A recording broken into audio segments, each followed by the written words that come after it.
Hey guys, so today we're going to be looking at CTEs and what they're used, why they're there, and how you use them basically. So here we go.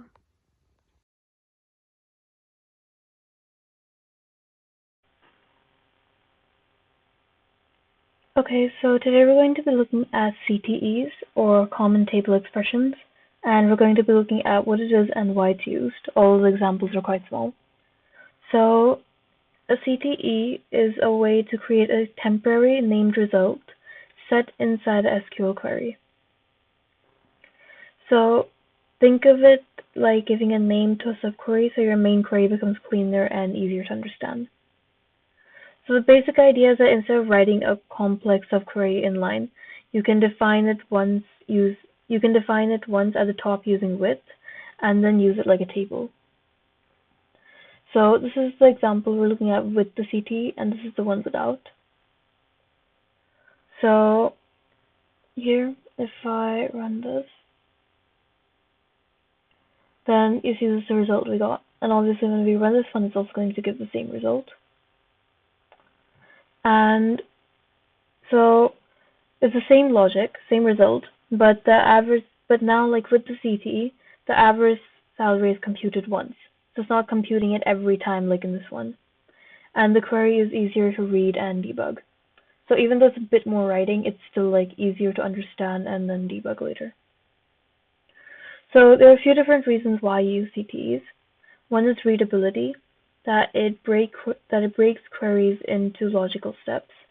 Reusability, that you can refer to the same CTE multiple times in the same query. Maintainability, that is easier to modify than nested subqueries. And recursion, that like CTEs can call themselves, which is useful in hierarchies. But the main idea is that it basically makes the code easier to understand, and it does the work only one time. And then there's also like you can give it a real life analogy. So these examples were quite small, so it's a bit harder to see here. But if you think of a CTE, then you can think of it like preparing the ingredients before you start cooking. So imagine that you're like cooking a slightly complex meal, and instead of doing everything everything at once, you do some things in advance. So like say that you're making pasta. Then you chop the vegetables, put them in a bowl, make the sauce and keep it aside, and boil the pasta and put it like separately. And then the final step is you combine everything.